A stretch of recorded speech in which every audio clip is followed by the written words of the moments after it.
Good morning everyone and welcome to the class. We are doing the revision of the chapter What Books and Burials Tell Us. And in this regard we have started our discussion regarding the Rig Veda, the oldest book, isn't it? And we have we have discussed about Rig Veda, who composed these Rig Vedas, and how it spread from one generation to another generation, and who were supposed to study the Vedas. There was gender discrimination, gender inequality in the society, and females were not supposed to compose the Vedas or to teach the Vedas or to read the Vedas. But there was some exceptions, है ना, कुछ exceptions थे जिसमें कि औरतों ने भी compose किया था. And then we have also seen how this the language of the Vedas, जो ऋग वेदा है वो जिस लैंग्वेज में लिखा गया है वो संस्कृत है, बट वो आज के वाली संस्कृत नहीं है. It is Vedic Sanskrit that is different from the Sanskrit which we study nowadays. And in this regard we have also discussed the language family, है ना. हर लैंग्वेज किसी न किसी फैमिली को बिलोंग करती है, और उस फैमिली में जितने भी लैंग्वेजेस होते हैं उन सब का कहीं ना कहीं कुछ ना कुछ चीज़ें मिलती जुलती हैं. जैसे हमने मदर को ही देखा था, म जो वर्ड है इज़ एवरीवेयर, जो कि संस्कृत में भी अगर हम देखें तो उसको मातृ कहते हैं, अगर हम इंग्लिश में देखें तो मदर कहते हैं, हिंदी में देखें तो उसको हम माँ कहते हैं. तो ये तीनों जो लैंग्वेज है, Hindi, English and Sanskrit, they belong to one family, that is Indo European family, है ना. And because they belong to one family, that is why this kind of similarities there, है ना. तो ये जैसे एक फैमिली के लोगों में कुछ सिमिलर होता है ना. हम सब जब एक फैमिली को, हमारी जो फैमिली है उसमें कुछ ना कुछ हमारी एक कॉमन चीज़ होती है, हम सब ऐसे ही करते हैं mostly, not all but mostly हम लोग इसी तरह से कुछ चीज़ों में कुछ और से मिलता है. तो ये चीज़ें वही same thing is there with the language, है ना. तो हमने इन सबको डिस्कस किया था, और फिर हमने ये भी देखा था कि जो ऋग वेदा है वो तो ओरली ही ट्रांसमिट होता था. In the ancient time it was transmitted orally from one generation to another generation. एक जनरेशन के लोग जो पढ़ रहे हैं, जिन्होंने अपने एंसेस्टर्स से, अपने पूर्वजों से सुना था वेदों के बारे में, जो हैंड्स थे वो गाते थे, वो सुनते थे. अब ये जो हम सुने हुए हैं, अब हमारे जो आगे के जनरेशन है, हम उनको इसी तरह से गा करके, सुना करके ट्रांसमिट करते हैं. तो ये इसी तरह से होता था. लेकिन काफ़ी समय बाद, बहुत जब इसको कंपोज करने के सैकड़ों सालों बाद, सेंचुरीज के बाद में इसको ये किया गया, एक रिटन फॉर्म दिया गया, ठीक है. और जब रिटन फॉर्म दिया गया उसके बाद इसका प्रिंटेड फॉर्म भी निकला, बट ये तो अभी इधर की बात है, समझ लीजिए करीब 200 ईयर्स अगो इसको प्रिंटेड फॉर्म दिया गया, ठीक है. तो इस तरह से ये चीज़ें हैं. अब हम देखेंगे कि जो हिस्टोरियंस हैं वो कैसे ऋग्वेदा को पढ़ते हैं. हाउ डू द हिस्टोरियंस पढ़ते कैसे हैं, और अगर एक ऋग्वेदा जो कि दैट वॉज मैन्यूस्क्रिप्ट, है ना, जो ओरिजिनल ऋग्वेदा है वो क्या है, वो मैन्यूस्क्रिप्ट्स हैं जो कि हाथों से लिखे हुए हैं, एक सॉफ्ट सरफेस पे, लाइक पाम के लीव्स पे या बर्च के बार्क पे, उसको हैंड रिटन वो होता था, उसको ही हम मैन्यूस्क्रिप्ट्स कहते हैं ना. हमने फर्स्ट चैप्टर में ये देखा था. तो ये जो मैन्यूस्क्रिप्ट्स पे लिखे हुए ऋग्वेदा के डिफरेंट आइटम्स हमें मिले हैं, जो हिस्टोरियंस को मिले हैं, उनमें से एक का हम लोगों ने स्टार्ट किया था डिस्कशन, है ना. ये कहाँ मिला है, ये कश्मीर में मिला है, ठीक है. और इसको अभी प्रिजर्व करके बहुत अच्छे से, जो ओरिजिनल मैन्यूस्क्रिप्ट्स हैं उसको प्रिजर्व करके रख दिया गया है महाराष्ट्र में एक लाइब्रेरी में, पुणे में, ठीक है. तो ये जो मैन्यूस्क्रिप्ट हमें कश्मीर में मिला है उसमें क्या है, उसमें हमने देखा था ना, एक सेज है विश्वामित्र, और 2 रिवर्स हैं, व्यास एंड सतलज. तो ये 2 रिवर्स और सेज के बीच की जो डायलॉग है, जो बातचीत है, उसको सामने रखा गया है, ठीक है. क्या वो आपस में बातें कर रहे हैं. तो इसमें हमने देखा कि विश्वामित्र जो हैं वो दोनों रिवर्स से क्या कह रहे हैं कि oh rivers come down from the mountain like 2 swift horses, like 2 shining cows that lick their calves, आप माउंटेन से नीचे उतरिए। कैसे नीचे उतरिए? जैसे कि दो स्विफ्ट हॉर्सेस, जैसे हॉर्स जो होते हैं वो कैसे स्विफ्टली एकदम दौड़ते हुए चलते हैं, उस तरह से आप नीचे उतरिए। या फिर जो काऊ होती हैं, जिस तरह से अपनी कैटल को क्या करती है, लिक करती रहती है। You must have observed all these things, है ना।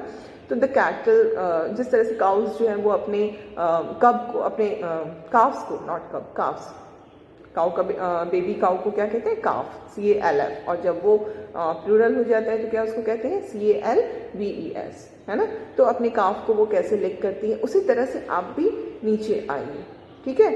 तो अब ये हम क्या कहते हैं कि ये जो चीज़ें हैं, इससे क्या पता चल रहा है कि उस समय हॉर्स और काउ का इम्पोर्टेंस था सोसाइटी में। तभी तो वो जो रिवर्स हैं जो कि जिनकी वर्शिप की जाती थी, सतलज और व्यास जो रिवर हैं जिनकी वर्शिप की जाती थी, उनकी कंपैरिजन वो हॉर्स से कर रहे हैं, उनकी कंपैरिजन वो काउ से कर रहे हैं। इसका मतलब horse and cow were holding a very respectable position in the society. उनकी भी पूजा की जाती होगी, तभी तो उनको रिवर के साथ कंपेयर किया जा रहा है ना। And then he continues, Vishwamitra continues, you move like chariots to the sea through the power of Indra. Indira का भी जैसे इंद्रा जो है वो चैरियट पे चलते हैं, है ना। इंद्रा का रथ होता है, वो अपने रथ पे चलते हैं। तो आप भी उस इंद्र की तरह एकदम पावरफुल हैं, एकदम चैरियट्स की तरह आप मूव कर रहे हैं। You are full of water and wish to unite with one another. So the rivers, the Vyas and Satluj, they are full of water and वो इस तरह से नीचे आ रही हैं दोनों और आके मिल रही हैं, है ना। नदियाँ ऐसी ही होती हैं ना कि अलग अलग जगहों से बहती हैं और फिर वो आकर के एक बड़ी नदी में मिल जाती हैं। ये सतलज, व्यास, ये सब क्या है, हमने इनको देखा था ना, these are the tributaries of Indus. तो वो जो नदियाँ जो हैं, जो रिवर्स हैं, which are full of water, they are wishing to unite with one another. वो एक दूसरे के साथ जुड़ जाना चाहती हैं, ठीक है। तो इस तरह से वो उनको बुला रहे हैं नीचे। And now the rivers are replying that we who are full of water move along the path the God has made for us. Once we start falling, we cannot be stopped. Why do you pray to us, O sage? Okay, so now the rivers are replying that we are full of water and the path through which we follow is decided by the God. God has decided our path. And we have to move along that path only. So why are you pray to us? हमसे आप क्या pray कर रहे हैं? अब हम जिस path पे चल रहे हैं उस पाथ पे अब हम stop, we cannot stop because everything is decided by the God, and the God, whatever the decision taken by the God is the ultimate decision. We cannot stop ourselves. So why are you praying to us? And now Vishwamitra is replying that O sisters, sisters is what? Rivers, है ना। O sisters, please listen to me. The singer who has come from a distance with his chariots and carts, let your waters not rise above our axle, so that we can cross safely. Now what is the requirement? That the river is to be crossed. And chariots हैं, chariots में बहुत सारी चीज़ें हैं, है ना, so many things are there. तो अब वो चैरियट से जो उनको कार्ट्स भी हैं, उनके पास चैरियट्स भी है, उनको रिवर क्रॉस करना है। सो रिवर क्रॉस करने में अगर सपोज पानी बहुत ऊपर हो जाता है तो क्या होगा कि चैरियट जो है वो नहीं क्रॉस कर पाएगा रिवर को, है ना। क्योंकि जैसे व्हील होता है ना, व्हील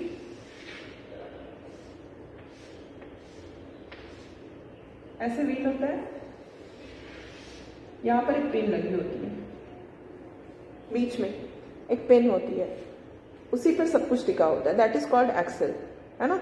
तो ये जो पिन है, जो एक्सेल है, अगर इसके ऊपर पानी आ जाता है तो फिर उसको चलना मुश्किल हो जाती है। वो जो चैरियट या कार जिसमें भी ये व्हील लगा हुआ है, it will be very difficult to move. तो इसलिए विश्वामित्र ये रिक्वेस्ट कर रहे हैं, इज रिक्वेस्टिंग दैट अपने वाटर के जो लेवल है उसको आप थोड़ा नीचे रखिएगा, है ना, ताकि वो एक्सेल को क्रॉस ना कर जाए, ताकि अगर वो एक्सेल को क्रॉस कर जाएंगे तो फिर हमारे लिए रिवर को क्रॉस करना मुश्किल होगा. So in order to cross the river it is very much important that the level of the river should be low. ठीक है, तो इसलिए ये रिक्वेस्ट जो है वो किया जा रहा है. तो ये जो हमें एक्सर्प्ट मिलता है, जो मैन्युस्क्रिप्ट है ऋग्वेदा पीरियड का, वो ये बताता है कि एक तो पहले ही मैंने बताया कि horse and cows are very much important, है ना. और ये जो हाइम्स हैं वो कौन से जगह में कंपोज किया गया है, वो उस जगह में कंपोज किया गया है जहाँ पर ये रिवर्स फ्लो करती हैं, this Sutlej and Beas. These rivers इनका एरिया क्या है, इनका ये सब कॉन्टिनेंट के नॉर्थ वेस्टर्न साइड में ये इनका रीजन है ना, ये वहीं पर बहने वाली नदियाँ हैं. एंड यहाँ पर हम ये भी देखते हैं कि बहुत सारे जो डिस्क्रिप्शंस हैं वो इंडस के बारे में भी मिलता है, और उसके जो अदर ट्रिब्यूटरीज हैं झेलम, रावी, चिनाब, उनके बारे में भी मिलता है डिस्क्रिप्शन इन दीज मैन्युस्क्रिप्ट. और सरस्वती जो कि आज के समय में Saraswati is not there. Ganga, Yamuna, Saraswati 3 important नदियां हैं. तो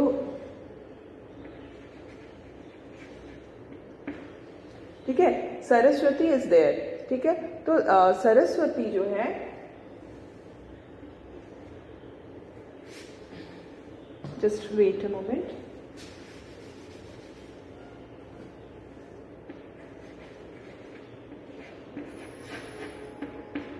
ठीक है, ये जो सरस्वती है ये क्या है, ये एक रिवर हुआ करती थी. तो इसका मेंशन हमें ऋग्वेदा में मिलता है. ऋग्वेदा की हाइम्स में सरस्वती का मेंशन मिलता है. हालांकि अब सरस्वती जो है वो बस नाम की रह गई है, बट उस समय में इसका मेंशन मिलता है. और उस टाइम में हमें गंगा और यमुना के बारे में सिर्फ एक ही बार, जितने भी हाइम्स मिले हैं ऋग्वेदा के, उसमें Ganga and Yamuna was mentioned only once. तो उस समय गंगा यमुना का वो इम्पोर्टेंस नहीं था जो आज के समय में. उस समय सरस्वती इम्पॉर्टेंट थी, इंडस एंड इसके जो भी ट्रिब्यूटरीज थे वो इम्पॉर्टेंट थे. Okay, and now we will see about उस समय की लाइफ के बारे में और भी चीज़ें हम लोग जानेंगे, जैसे कि कैटल का क्या इम्पोर्टेंस था, हॉर्सेस का क्या इम्पोर्टेंस था, चैरियट्स का क्या इम्पोर्टेंस था. बिकॉज हमने देखा कि ये सारी जो है इनका जिक्र जो है वो ऋग्वेदा के हाइम्स में हमें मिलता है. तो what was the importance of cattle, horses and chariot, अब हम लोग इसको देखेंगे. Okay,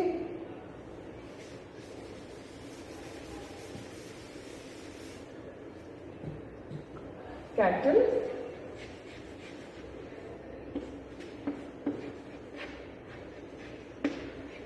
horses and chariots. Okay, तो ऐसे बहुत सारे ऋग्वेदा में जो हाइम्स हैं, so many hymns are there in which we see that the prayers are done for cattle. Cattle were as important as children. जैसे प्रेयर्स जो हमें दिखने को मिलता है ऋग्वेदा में, वो चिल्ड्रन के लिए भी, खास करके सन, जो अगर सन और डॉटर में देखें तो उस समय की सोसाइटी में ऐसा लगता है कि सन का ही ज़्यादा इम्पोर्टेंस था. बिकॉज जो हाइम्स हैं उनमें प्रेयर फॉर चिल्ड्रन है, जिसमें कि सन के लिए प्रेयर ज़्यादा हुए हैं, कैटल के लिए भी प्रेयर हुए हैं, हॉर्सेस के लिए भी प्रेयर हुए हैं. तो they were holding such an important place in the life of the people. Horse जो थी वो चैरियट्स के साथ जुड़े हुए हैं, है ना. चैरियट्स कैसे बनेंगे, जो पीछे का पोर्शन है वो तो तैयार हो गया, व्हील और बैठने की सीट, उसको चलाता कौन है, the chariot is run by the this horse रहता है, और एक चैरियोटियर भी होता है जो कि उसको कंट्रोल करता है हॉर्स को, है ना. तो यहाँ पर हम देखते हैं कि जो चैरियट्स थे वो इम्पॉर्टेंट थे. चैरियट्स जो थे हॉर्स से जुड़े होते थे, तो हॉर्स पे इम्पॉर्टेंट थे. And what was the importance of chariots, why chariots were so much important in the life of the people of Rigvedic period, because chariots were used in battles. Okay, battles में chariot use होता था. आज हम लोगों ने पुराने जैसे बहुत सारे टीवी में ऐसे सीरियल्स देखे, जैसे महाभारत है, रामायण है, उस पीरियड में क्या था, चैरियट्स पे बैठ के राजा लड़ते थे. तो उसी तरह का ये जो ऋग्वैदिक पीरियड जिसकी हम बात कर रहे हैं उसमें भी चैरियट्स पे लड़ाइयाँ लड़ी जाती थी. Chariots were used in battles and it were fought to capture cattle. What was the reason for battles? Battles के रीज़न क्या होते थे? टेरिटरी के लिए जो बैटल होता है आज के मतलब बाद के समय को हम अगर देखें, अब तो वैसा नहीं होता है कि टेरिटरी के लिए कोई किसी पे अटैक करता है, लेकिन जैसे कि हम लोग मेनली यही समझते हैं कि टेरिटरी के लिए, लैंड के लिए ही बैटल होते हैं. लेकिन उस समय में ऋग्वैदिक पीरियड में लैंड के लिए तो होता था, लेकिन उससे भी ज़्यादा इम्पॉर्टेंट रीज़न क्या थे? Cattle. Cattle were very much important in the life of the people, because उनका लाइफ जो है वो कैटल पे बहुत ज़्यादा डिपेंडेंट होता था. तो इस कैटल के लिए बैटल्स होते थे, लड़ते थे. जो बैटल लड़े जाते थे वो कैटल कैप्चर करने के लिए ही लड़े जाते थे. And other than this capturing the cattle, it was also fought for land. Land के लिए भी लड़े जाते थे, बिकॉज लैंड से क्या होगा, लैंड जो है वो पैस्चर प्रोवाइड करेगा. पैस्चर क्या हुआ? जो ग्रास होते हैं जो जिसको खा करके कैटल जो है वो सरवाइव करते हैं. तो land was important for cattle, है ना. कैटल के लिए लैंड भी चाहिए. अगर कैटल आ गई और लैंड नहीं आएगी तो फिर क्या होगा? How the cattle will survive in the absence of pasture. So pasture के लिए उनको लैंड चाहिए था. तो इस तरह से जो लड़ाइयाँ होती थी वो कैटल के लिए भी होती थी, लैंड के लिए भी होती थी. एंड इसके अलावा जो लैंड का जो इम्पोर्टेंस तो ये था कि पैस्चर वो प्रोवाइड करते थे और क्रॉप्स भी ग्रो होता था, है ना. क्रॉप्स भी तरह तरह के, उस समय तो फार्मिंग करते थे सब लोग, तो क्रॉप्स भी ग्रो होता था. तो इस तरह से हम देखते हैं कि कुछ जो बैटल हैं वो वाटर के लिए भी हुए थे, ठीक है. एंड कुछ बैटल जो होते थे वो पीपल के लिए भी होते थे. ये सारी जानकारी हमें कहाँ से मिलती है? ये सारे जो भी नॉलेज हम अभी कह रहे हैं कि कैटल का इम्पोर्टेंस था, हॉर्सेस का इम्पोर्टेंस था, चैरियट्स का इम्पोर्टेंस था, जो बैटल लड़े जा रहे हैं वो लड़े जा रहे हैं कैटल के लिए. जो बैटल लड़े जा रहे हैं वो लड़े जा रहे हैं लैंड के लिए. जो बैटल है वो लड़े जा रहे हैं पीपल के लिए.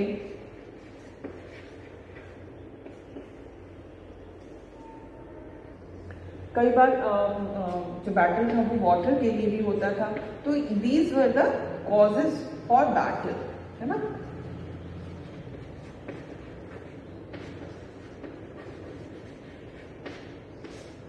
ये हमें कहाँ से पता चलता है कि जो लड़ाइयाँ होती थी ऋग्वैदिक पीरियड में वो इन कारणों से होती थी? ये हमें कैसे पता चलता है? ये हमें पता चलता है उन्हीं ऋग्वेदा के हाइम्स से. जब हम उन ऋग्वेदा के हाइम्स को पढ़ते हैं तो हमें ये पता चलता है कि because of cattle, because of land, because of people, because of water, battles were fought in the Rigvedic period. And battle was fought with the help of chariots, है ना. So chariots very very important.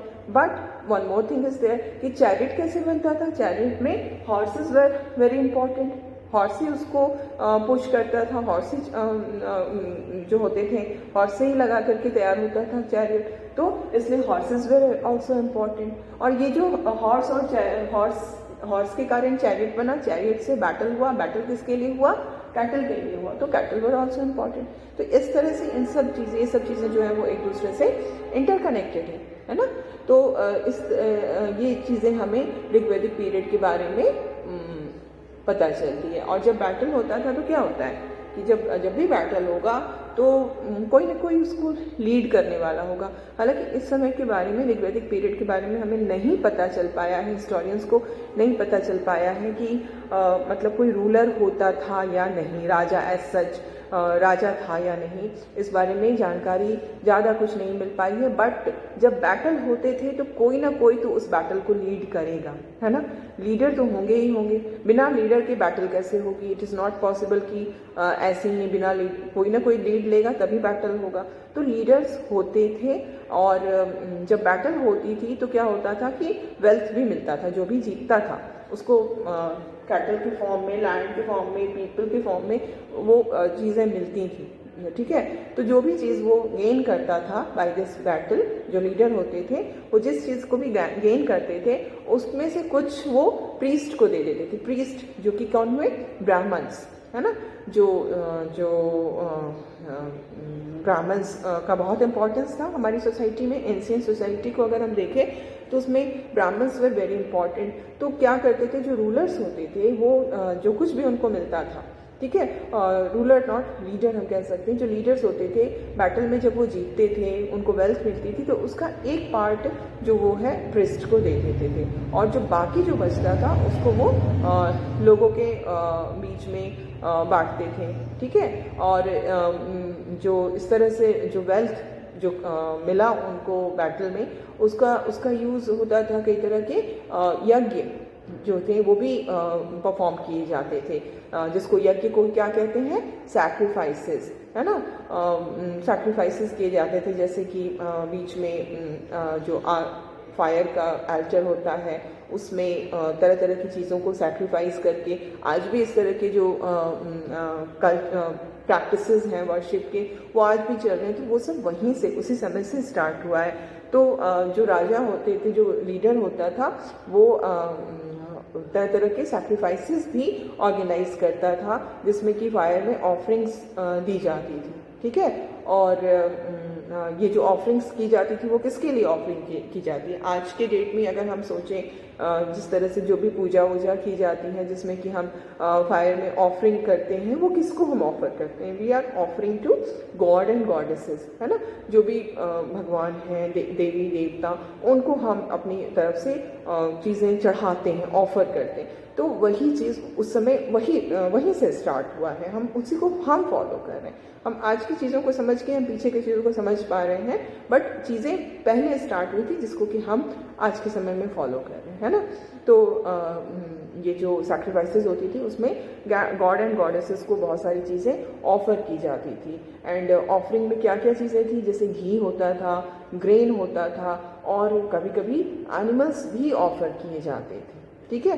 तो घी, grain और animals जो थे वो offer किए जाते थे। और जो बैटल्स हम देख रहे हैं होते थे जिसमें कि लीडर्स होते थे, मोस्टली क्या होता था, ये जो लीडर होते थे they were the male members, ठीक है। वो सोसाइटी के जो मेन होते थे they took part in the wars, ठीक है। और रेगुलर आर्मी नहीं होती थी वहाँ पर, there was no regular army. But कैसे होता था वहाँ उस समय का, अगर टाइम को हम देखें कि कैसे सब कुछ ऑर्गेनाइज होता था, तो वहाँ पर असेंबलीज हुआ करती थी, ठीक है। असेंबलीज क्या हुआ, मीटिंग, ठीक है। मीटिंग जब हम एक जगह पे मिलते हैं तो उसी को हम असेंबली कहते हैं, असेंबल होना, मिलना, ठीक है। तो लोग जो थे वो मिलते थे और वॉर और पीस के मैटर को डिस्कस करते थे।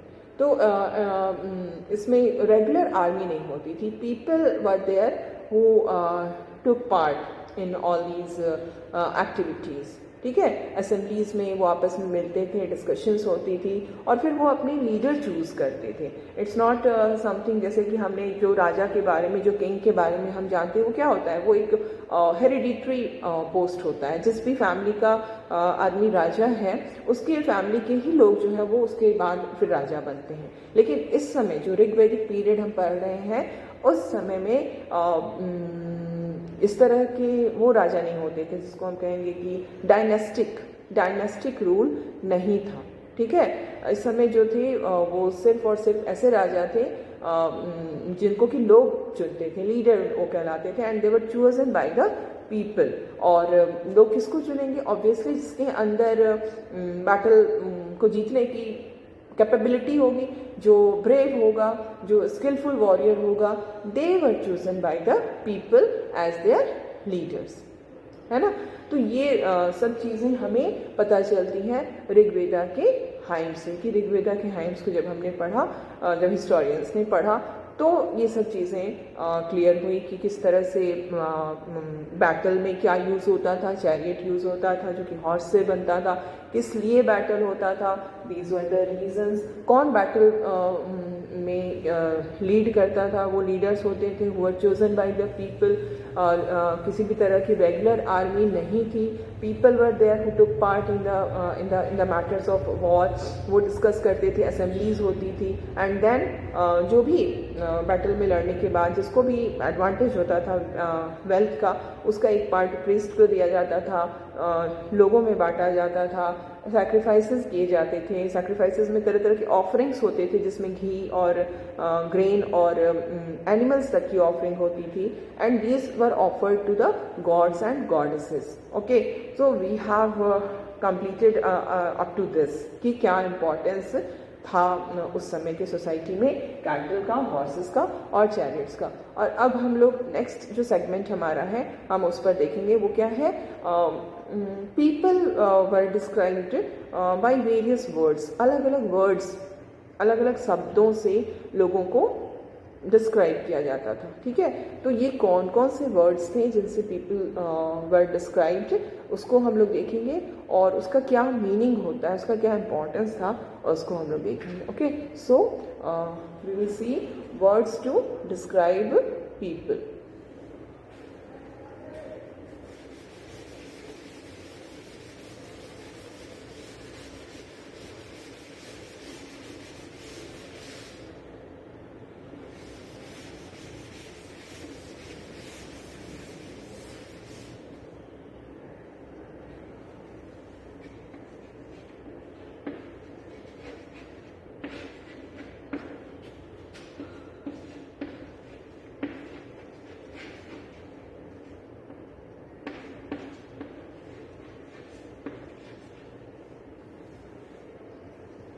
ठीक है, तो what do we mean by this कि words to describe people.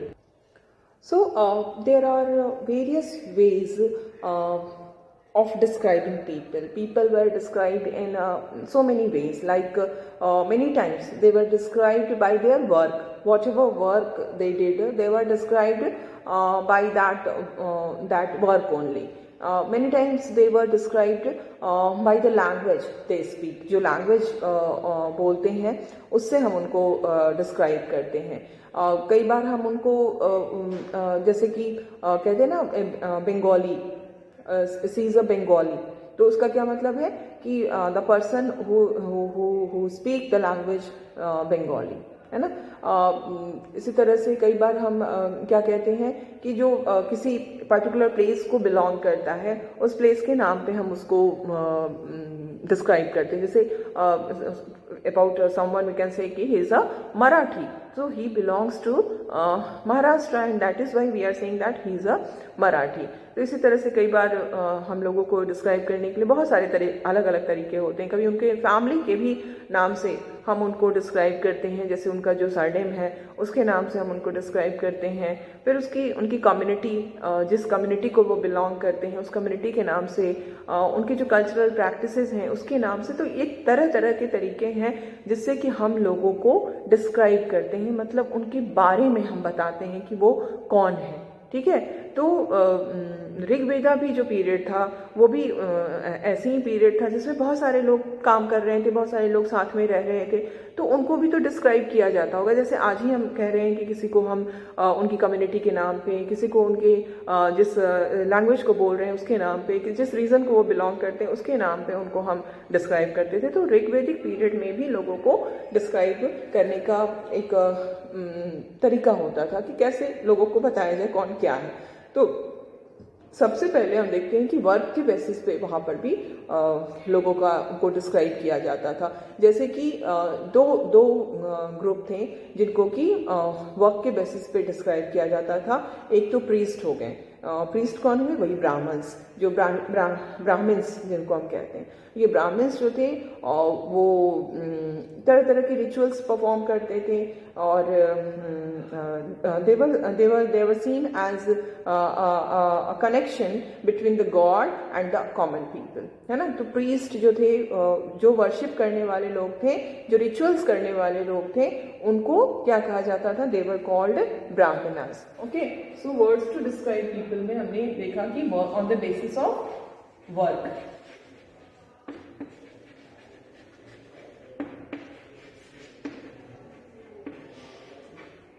It was first हो गया priest. priest जो थे वो क्या कहलाते थे? They were called Brahmins. Okay, इनको ब्राह्मण्स कहते थे। और दूसरा जो वर्क के बेसिस पे जो ग्रुप था वो कहलाते थे राजा।